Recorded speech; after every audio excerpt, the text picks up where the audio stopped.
Celeste Chachere, great-granddaughter of the late spice icon Tony Charchere and marketing and development coordinator for Tony Charchere's Creole Foods, recently spoke to the Daily Advertiser about new initiatives, working in the family business, and their new facility located in Opelousas off the I-49 service road. In the move, we've been reconfiguring everything from our old production facility was really tight and cramped, and the lines look sort of like this, really wavy.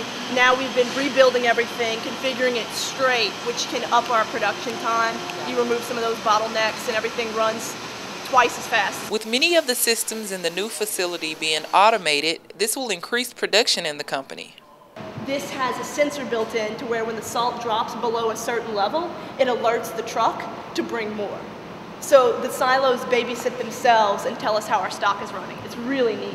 Chachere talked about how she got in the family business and about her late great-grandfather. This was never the plan, but it was absolutely the greatest blessing in my life, because what happened was I graduated in May of 2009, which, if you remember, the economy crashed in fall of 2008, which is when I was interviewing for all my full-time positions. And I went from having all these amazing offers to everything being pulled from the table in like 2 weeks' time. Just nobody was hiring, fresh out of college. And so I came home kind of begging my dad for, let me do this just until I can go back to school. Just find a place for me. And within 3 or 4 months, I realized I'm not, I do want to go back to school, but I'm not going back to school to do something else. I want to go back to school so that I can come back here and be of more value. My memories of Tony are that he was always larger than life, loud, always the center of attention, telling jokes. You'd always know where he was because you'd hear a room full of laughter and oh, he must be in there telling another story.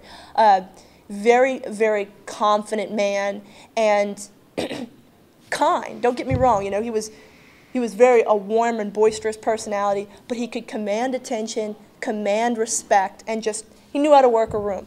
Business is booming and things are changing, but Chachere joked that one thing remains the same. But it's funny that no matter where you are, I mean, even down the road here, people will still find ways to mispronounce the name or to tell you how to say it. I can't tell you all the time how people are like, oh yeah, Tony Charchere's. I'm like, no, Tony Chachere's. Like, no, Chachere's. Okay. You just go with it. Okay. We answer to anything with a C. Gotcha.